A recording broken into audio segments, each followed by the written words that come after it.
Good morning to all. स्वागत है आपका हमारे यूट्यूब चैनल लोकेश गुडा मैथ्स पर। और आज मैं लोकेश चौधरी आपके लिए लेकर आए हैं बहुत ही बेहतरीन सेशन जो अपने होने वाला है क्लास 10th का। और क्लास 10 का फुल सिलेबस जो आज से स्टार्ट है क्लास नंबर 1 आज से। और क्लास नंबर 1 में अपन देखेंगे समांतर श्रेणी। तो समांतर श्रेणी देखने से पहले ये देखिए कि समांतर श्रेणी होती क्या है। तो देखिए समांतर श्रेणी क्या होती है। समांतर किससे बना है? समान और अंतर से क्या बना है? समांतर। यानी कि समान अंतर, यानी कि जो अंतर क्या होना चाहिए वो समान होना चाहिए। और श्रेणी क्या होती है? ये श्रेणी क्या होती है? एक संख्याओं का समूह है। ये क्या है? एक संख्याओं का एक समूह है, कॉम्बिनेशन है। जो संख्याओं का एक समूह है जो एक किसके बाद समान अंतर से आता है, यानी कि एक निश्चित नियम से आता है। जैसे संडे के बाद क्या आता है? मंडे। उसी प्रकार जो संडे के बाद मंडे आता है तो एक निश्चित नियम के अनुसार आता है। और उसी प्रकार ये जो समांतर है, समांतर श्रेणी है, उसमें जो श्रेणी है वो एक निश्चित नियम के अनुसार आती है। देखिए जैसे एग्जांपल देखिए इसका 2 4 6 8। ठीक है। अब इसमें देखो इसमें क्या जो क्या लग रहा है, इसमें कौन सा फंडा लग रहा है, समान अंतर कैसे आ रहा है। तो देखिए अगर अगली संख्या में से अपन पिछली संख्या घटाए, 4 में से 2 घटाएं तो कितना आ रहा है? 2। ठीक है। अब इस अगली में से ये घटाएं, 6 में से 4 घटाएं तो क्या आता है? 2। और इसमें से ये घटाएं, कितना आ रहा है? 2। ठीक है। जो अंतर क्या है अपना? समान है। तो देखिए इसमें पूरी श्रेणी में जो डिफरेंस है, संख्याओं के बीच डिफरेंस वो क्या है? समान। ठीक है। तो यही क्या है अपनी जो ये पूरी संख्याओं का समूह, ये तो क्या है? एक श्रेणी। यानी कि श्रेणी कौन सी होगी? देखिए 2 4 6 3 5, यानी कि संख्याओं का ऐसे समूह है। बस संख्या है तो वो होती है श्रेणी। लेकिन जब वो एक निश्चित नियम के अनुसार आए तो वो होती है समांतर श्रेणी। ठीक है। अब अपन इसको आगे समझते हैं। ये तो एक एग्जाम्पल था आपको समझाने के लिए।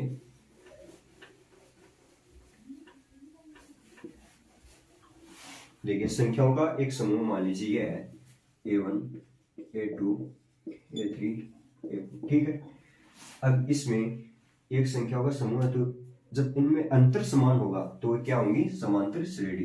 ठीक है। तो अंतर A2 माइनस A1 क्या होगा? समान होगा। किसके समान होगा? A3 माइनस A2 वाले के समान होगा। ये किसके समान होगा? A4 minus A3।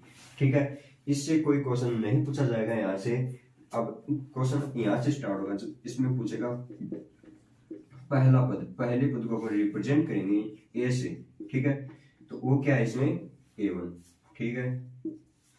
अब इसके बाद आता है कि जो अपन इसका डिफरेंस निकाल रहे हैं इसको बोलते हैं सार्वअंतर। यानी कि जो डिफरेंस होता है उसको बोलते हैं अपन सार्वअंतर। सार्वअंतर। और अपन इसको रिप्रेजेंट करेंगे D से। तो D क्या होता है? अगली संख्या में से जब अपन पिछली संख्या घटाते हैं तो अपना क्या आता है? D आता है। तो A2 माइनस A1। अब आप बोलोगे कि A3 भी अगली संख्या है, इससे पिछली संख्या A2 है, तो क्या ये भी सार्वअंतर होगा? तो बिल्कुल सार्वअंतर होगा। A3 माइनस ये भी सार्वअंतर है। अब इसमें से अगर इससे पिछली वाली संख्या घटाएं, A4 में से A3 घटाएं तो ये भी क्या है? सार्वअंतर। यानी कि अगली संख्या में से अगर अपन पिछली संख्या घटाएं तो वो क्या होता है? सार्वअंतर। उस संख्याओं का अंतर को क्या होते हैं? सार्वअंतर। ठीक है। अब मैं आपको एक एग्जांपल से इसको समझाता हूँ, इससे पूरा क्लियर हो जाएगा आपका। मान लीजिए 5 10 15 20। ये सबसे पहले क्या दी हुई है? कोई अपन इसको ये नहीं कर सकते ये समांतर श्रेणी है या कोई और गुणोत्तर श्रेणी, नहीं। ये क्या है? कि श्रेणी है, केवल ये क्या है? कि श्रेणी। अब इसको अपन चेक करेंगे कि श्रेणी कौन सी है। ठीक है। तो इसमें सबसे पहले क्या निकालेंगे अपन? पहला पद ए इज इक्वल टू क्या होगा? 5। जो पहला पद है वो क्या है? 5। ठीक है। अब दूसरी चीज अपन निकालेंगे इसमें सार्वअंतर। और सार्वअंतर क्या है? अगली संख्या में से अगर पिछली संख्या घटाएं तो वो क्या होता है? सार्वअंतर। तो अगली में से पिछली घटाएंगे 5 है।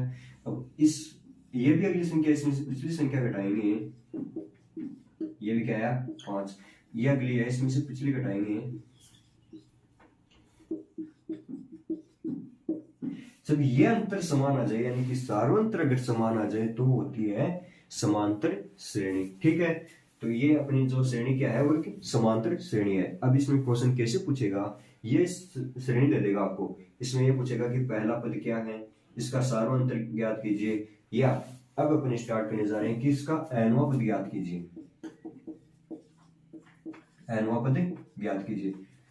तो nवां पद क्या होता है, अपने से पूछेगा कि nवां पद मतलब 11वां पद, ये समांतर श्रेणी देकर इसका पहला पद ये, दूसरा ये, तीसरा ये, चौथा ये। तो समांतर श्रेणी का जो यूज होता है वो एक बहुत बड़ी संख्याओं का, बहुत बड़ी संख्याएं होती है, उनमें जो अननोन पद होता है उसको सीधा निकालने के लिए समांतर श्रेणी का अपन यूज करते हैं। ठीक है, तो nवां पद ज्ञात कीजिए, जिसका एक सीधा फॉर्मूला होता है जो अपने को रटना होता है, वो फॉर्मूला होता है an is equal to a plus n minus one into t. इस फॉर्मूले को सीधा रटना है। ठीक है, इस फॉर्मूले का यूज क्या होगा, इससे nवां पद ज्ञात किया जाता है। ठीक है, अब इसमें समझते हैं कि इसमें ये an क्या है, an क्या आता है, nवां पद,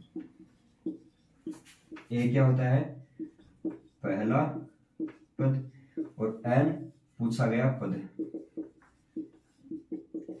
पूछा गया पद यानी कि ये होता है सेम, और d क्या होता है अपना सार्वंतर। ठीक है, अब इससे अपन निकाल सकते हैं nवां पद इस फॉर्मूले से। तो अपने को ये श्रेणी दी हुई है 5, 10, 15, 20। इसमें अगर आपने को पूछ ले कि इससे आप 11वां पद ज्ञात कीजिए, 11वां पद ज्ञात कीजिए, तो n की जगह पर क्या रखेंगे, 11 रखेंगे। ठीक है, तो a और n की जगह क्या रखेंगे अपन, 11 is equal to a plus n की जगह क्या रखेंगे अपन, 11 माइनस वन इंटू टी। ठीक है, n की जगह अपने रख दिया, तो सोल्व कीजिए, a11 is equal to a plus 10t, यानी कि ये एक स्टेप बनती है यहाँ पर। तो इसको अपने को ध्यान में रखना है कि जब अपन इसको सीधा अपने ध्यान में रख सकते हैं, लेकिन इसमें तो ये निकालना होगा पूरा। तो a11, a का मान क्या दिया हुआ यहाँ से 5 प्लस 10 इंटू डी की वैल्यू क्या है 5, तो क्या जाएगा 10 इंटू 5 50, और 50 में 5 जोड़ेंगे तो 55। जो अपना 11वां पद होगा वो होगा अपना 55। ठीक है, अब मैं इस पर चर्चा कर रहा था कि इसको अपन समझते हैं ये कैसे आता है। तो ये देखिए आप, nवां पद तो ज्ञात कर सकते हैं अपन।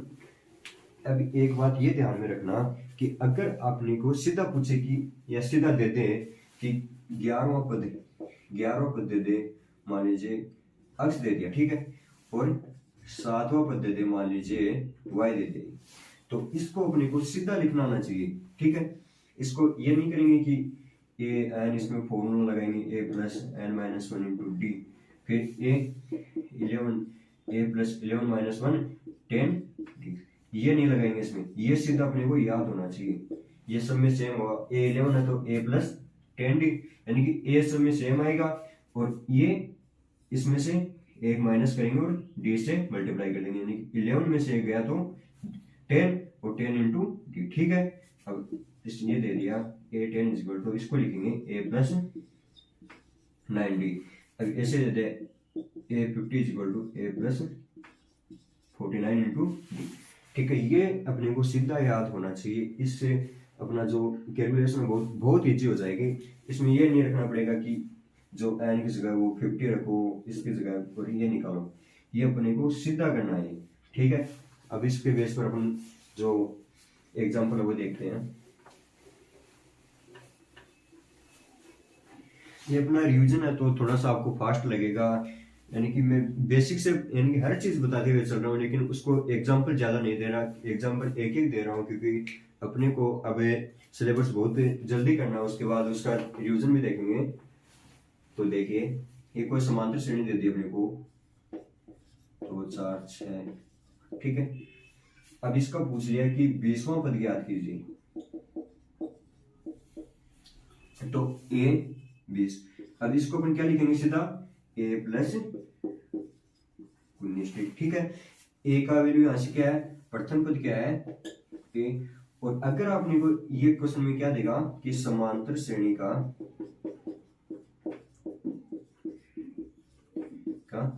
20वां पद। अब 20वां पद अपने को ये दे दिया, ये इंपॉर्टेंट है, अपने को समांतर श्रेणी पहले से दिया हुआ है कि ये समांतर श्रेणी हमें को पता है, ये समांतर श्रेणी है, तब अपन डी इसमें से इसको घटा लेंगे तो ये डी आ जाएगा। ठीक है, ये डी यहां से निकालेंगे, ये पूरा नहीं करना है कि इसमें से इसको घटा के देखेंगे कि ये समांतर श्रेणी है क्या, ऐसा नहीं देखेंगे। ठीक है, तो डी क्या आ गया 2 आ गया। तो 20वां पद क्या होगा, ए की जगह क्या है 2 प्लस 19 इंटू डी का वैल्यू क्या आ गया ऐसे 2। ठीक है, 2 प्लस 38, तो ये क्या हो जाएगा 40, यानी कि जो 20वां पद अपना होगा वो क्या होगा 40। ठीक है, अभी एक समांतर श्रेणी को चेक करने वाला क्वेश्चन और देख लेते हो, पूछ लेता कभी कभी कि एक श्रेणी दे देगा आपको कि ये समांतर श्रेणी है या नहीं, तो देख लेते हैं। मैंने बता दिया वैसे, लेकिन आप देखिए, ये दे दिया, मान लीजिए ये पहला दे दिया और दूसरा दे दिया। अभी पूछ लिया कि इसमें समांतर श्रेणी है या नहीं, ये समांतर श्रेणियां है या नहीं, तो कैसे ज्ञात करेंगे अपन। इसमें समांतर श्रेणियों को ज्ञात करने का केवल एक ही तरीका है कि इसमें सबका डिफरेंस निकालेंगे अपन। ठीक है, डी क्या होता है A2 माइनस A1, यानी कि अगला पद में से पिछला पद घटाएंगे तो क्या आएगा डिफरेंस। तो A2 क्या है, इसमें 6 में से 3 अपन घटाएंगे तो क्या आएगा 3। ठीक है, अब इसमें ये तो डी अगर अपने को समांतर श्रेणी दे देगा तो सीधा अपन डी निकालेंगे कि डी 3 आ गया, लेकिन ये क्या बोल रहा है कि समांतर श्रेणी को अपने को देखना है कि समांतर श्रेणी है या नहीं, तो हर संख्या का अपन जो अंतर है वो निकालेंगे। तब अगर ये अंतर अगर डिफरेंस समान आ रहा है तो वो श्रेणी समांतर श्रेणी है, अदरवाइज वो श्रेणी समांतर श्रेणी नहीं होगी। तो देखिए, इसमें से इसको घटाया तो 3 आया। अब इसमें से यानी कि ये क्या है A1 A2 A3 A4, अब A3 में से A2 को घटाएंगे तो क्या आएगा, A3 में से 9 में से 6 गया तो 3 आया। अब A4 में से A3 को घटाएंगे, ये समय A4 में से A3 को घटाएंगे तो A4 क्या है 12 9 इक्वल टू 3, यानी कि जो डिफरेंस है वो समान है, सभी का डिफरेंस समान है, तो ये श्रेणी क्या होगी, समांतर श्रेणी होगी। ठीक है, अगर डिफरेंस समान आ रहा है तो ये श्रेणी क्या होगी, समांतर श्रेणी। ठीक है, तो ये तो फिर अतः इसके नीचे लिखते हैं अतः ये समांतर श्रेणी है। ठीक है, अब इसको अपन देखते हैं, वही तरीका A1 A2 A3 A4। तो डिफरेंस क्या होता है, अगले पद में से पिछला पद। इसमें ये नहीं होगा कि A3 में से A1 घटा दिया कि ये भी अगला पद है इसके पीछे तो ये भी आता है, तो ये नहीं होगा, इससे जस्ट पीछे वाला है, यानी कि A3 में से A2 और A4 में से A3। अब A2 में से A1 को अपन घटाएंगे, 3 में से 2 को तो 1 आएगा। अब A3 क्या है 5 में से 3 को घटाएंगे 2 आएगा। ये तो पहले ही, यानी कि अब अपने को ये पूरे अगले निकालने की जरूरत नहीं है, क्योंकि अब इसमें ये क्या आ गया अलग आ गया, तो यह समांतर श्रेणी नहीं होगी। क्यों नहीं होगी, क्योंकि इसमें सारा अंतर क्या नहीं है, समान नहीं है, तो यह समांतर श्रेणी नहीं होगी। ठीक है, यहाँ तक समझ में आएगा, कोई दिक्कत नहीं होने वाली यहाँ तक। तो अब अपन देखते हैं कि समांतर श्रेणी में प्रश्न कैसे पूछे जाएंगे। एक प्रकार का प्रश्न तो हो गया कि समांतर श्रेणी में पहला पद ज्ञात कीजिए और सार्वंतर डी ज्ञात कीजिए। एक दूसरा जो था कि यह समांतर श्रेणी होगी या नहीं होगी, इस पर बेस दूसरा क्वेश्चन हो गया। अभी तीसरा क्वेश्चन मैंने बता दिया कि इसको समांतर श्रेणी दे देगा आपको कि इसका 5वां पद ज्ञात कीजिए, 6वां पद ज्ञात कीजिए। वो 3 प्रकार के प्रश्न अपन देख लिए हैं। अब लास्ट एक टाइप का प्रश्न और देखेंगे आज अपन, उसके बाद कल करेंगे। अब आपको समांतर श्रेणी में ये क्वेश्चन यानी कि मोस्ट इंपोर्टेंट क्वेश्चन है, 7 स्टार क्वेश्चन है। कोई भी समांतर श्रेणी दे देगा आपको, उसमें दिया होगा, अब मान लीजिए उसमें देगा कि किसी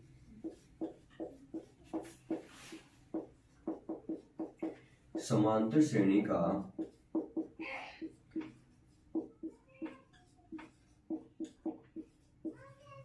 पांचवा पद 10 है तथा 20वां पद 40 है तो समांतर श्रेणी ज्ञात कीजिए। अब एग्जाम में ये नंबर चेंज हो सकते हैं, लेकिन ये प्रॉमिस है कि ये जो क्वेश्चन आएगा वो सेम आएगा। इसमें ये जो नंबर है वो चेंज हो सकते हैं, लेकिन क्वेश्चन अपना क्या रहेगा, सेम रहेगा। तो इसका यानी कि जो तरीका वो अपना सेम रहेगा। ये क्वेश्चन अगर आप देख लेते हैं तो इसके बेस पर जो भी क्वेश्चन आते हैं वो आप कर सकते हैं। तो समांतर श्रेणी ज्ञात कीजिए। अब क्या दिया हुआ है इसमें कि समांतर श्रेणी का पांचों को दिया हुआ है। तो सबसे पहले अपने वो फॉर्मूला लगाया था n = a plus n minus 1 × t। अब इसमें n की वैल्यू क्या दी हुई है, 5, तो a 5। तो मैंने आपको सीधा लिखना बताया था कि इसको लिखेंगे a प्लस 4t। अब इसमें क्या दिया हुआ है, पांचों पद, nवां पद। ये क्या होता है, nवां पद। तो पांचों पद क्या दिया हुआ इसमें, 10, a प्लस 40। और कुछ दिया हुआ है इसमें, पहला पद दिया हुआ है, डी दिया हुआ नहीं दिया हुआ, तो इसको अपन दे देंगे इक्वेशन नंबर 1। ठीक है। अब आगे देखिए, तथा 20वां पद। तो 20 लिखो भी ऐसे लिखेंगे, a 20 = a प्लस 19t। अब 20वां पद क्या दिया हुआ है, 40, तो a plus 19t। Equation number 2। ठीक है। अब इक्वेशन नंबर और 1 और 2 से अपन इसको a की वैल्यू या d की वैल्यू यहां से निकालेंगे। अब इक्वेशन नंबर, यानी कि इधर देख लिया करो आप, ये बड़ा नंबर कौन सा है, ये इक्वेशन नंबर 2 में है। बड़ा नंबर तो अपन क्या करेंगे, हमेशा बड़े नंबर में से छोटा नंबर क्या कर देंगे, माइनस कर देंगे। तो यहाँ लिखेंगे equation number 2 minus equation number 1। ठीक है। इक्वेशन नंबर 2 क्या है, 40 = a प्लस 19t। और जो फर्स्ट इक्वेशन है उसको भी लिख लेंगे अपन, 10 = a प्लस 4t। अब इसको अपन क्या कर लेंगे, माइनस कर लेंगे। इधर लिख लो चाहे इधर लिख लो, सेम बात है। देखिए, अब 19 में से 4 जाएगा, कितना आएगा, 15d। और a से 1 कट जाएगा, माइनस का चिन्ह। अब यहाँ पर प्लस का, तो यहाँ पर क्या जाएगा, माइनस का। यहाँ पर भी प्लस का, तो माइनस का। 40 में से 10 गया तो 30। ठीक है। अब क्या आ गया, इसको 15d = 30, d = क्या आ जाएगा, 2। ठीक है। यहाँ तक कोई दिक्कत नहीं। अब अपन क्या करेंगे, जो d की वैल्यू है वो अपन इक्वेशन नंबर जो फर्स्ट थी उसमें पुट कर देंगे। तो यहाँ से अपना पहला पता जाएगा। तो इधर देख लीजिए, 10 जो फर्स्ट इक्वेशन में इसमें d की वैल्यू अपन पुट कर रहे हैं, 10 = a प्लस 4 × d। d की वैल्यू 2 हो गई, तो 4 × 2 8। 8 इधर आएगा तो इधर प्लस का है, तो इधर आएगा तो माइनस का। तो 10 - 8 = a = क्या आ जाएगा, 2। ठीक है। अपने पास a की वैल्यू आ गई और d की वैल्यू आ गई। अब अपने एक अलग तरीका, यानी कि मैं पहले नहीं बताया क्योंकि इसका पहले क्वेश्चन नहीं आया, अब यहाँ पर आपको ज्यादा समझ में आएगा। अगर आपको a दिया हो और d दिया हो, अब वो समांतर श्रेणी अपन कैसे ज्ञात करेंगे, तो समांतर श्रेणी देखिए, जो पहला पद होता है वो तो होता है a, यानी कि बिल्कुल a फर्स्ट पद होता है वो a होता है। अब जिससे अगला पद अपने क्या किया था, डिफरेंस अगले पद में से ऐसे दिखा था अपने, इसको एक एग्जांपल इधर शेयर कर लीजिए, 2 4 6। ठीक है। अब इसमें से अपन ने इसको माइनस किया था, तो क्या आया था, डिफरेंस आया था इनके बीच में, यानी कि ये डिफरेंस कितने का था, 2 का। अब इसमें इस 2 में अगर ये डिफरेंस जोड़ देंगे तो क्या आ जाएगा, अगला पद आ जाएगा। यानी कि ए में अपन अगर डी जोड़ देंगे तो अपना क्या आ जाएगा, अगला पद आ जाएगा। यानी कि ये a1 है, ये a2 आ जाएगा। अब अगर a2 में अगर डी अपन और जोड़ देंगे तो a3 आ जाएगा। a3 में अगर अपन d जोड़ देंगे तो क्या आ जाएगा, अपना a4 आ जाएगा। ठीक है। कोई दिक्कत है यहाँ तक, इसको a1 क्योंकि a1 a2 a3 हो गया, ये अपने को ध्यान में रखना है। ठीक है। ये पहले बता दिया मैंने कि सार्वंतर, इसमें अगर इनके बीच का सार्वंतर क्या है, 2 है। तो अगर इस 2 में अपन 2 जोड़ेंगे तो क्या आ जाएगा, 4। और सार्वंतर हमेशा सेम होता है समांतर श्रेणी में। अगर इसमें 4 में अपन 2 जोड़ेंगे तो क्या आ जाएगा, 6। 6 में अगर इनका सार्वंतर जोड़ेंगे तो क्या आ जाएगा, 8। ये समांतर श्रेणी बन जाएगी। ठीक है। अब यहाँ पर अपने को a दिया हुआ है, a की वैल्यू 2 दी हुई है और d की वैल्यू भी क्या दी हुई है, 2। तो पहला पद तो क्या आएगा, 2, अब दूसरा पद क्या आएगा, पहले पद में अगर सार्वंतर जोड़ दें तो अगला क्या आ जाएगा, 4 आ जाएगा। अगर अगले पद में उसका सार्वंतर जोड़ दें तो क्या आ जाएगा, 6। ठीक है, यानी कि ये 5 अंकों तक आप लिख दिया करो, उसके बाद ऐसे जोड़ दो। ठीक है, तो अपनी ये क्या बन गई, एक समांतर श्रेणी। ठीक है, तो ये सब अपने वो क्वेश्चन है, यानी कि आज अपने 4 प्रकार के क्वेश्चन देख लिए। अब कल अपने देखेंगे कि इनका संख्याओं का योग और अलग प्रकार के क्वेश्चन अपन देखेंगे। तो कल तक के लिए आप इनका रिवीजन करते रहिए और कल अपन देखेंगे जो संख्याओं का योग है वो। धन्यवाद, मिलते हैं आपको कल हमारी नई क्लास में। तो कल तक के लिए टाटा बाय बाय अपन। लेकिन आप इस चैनल को सब्सक्राइब, वीडियो को लाइक और वीडियो पर कमेंट जरूर करना। धन्यवाद।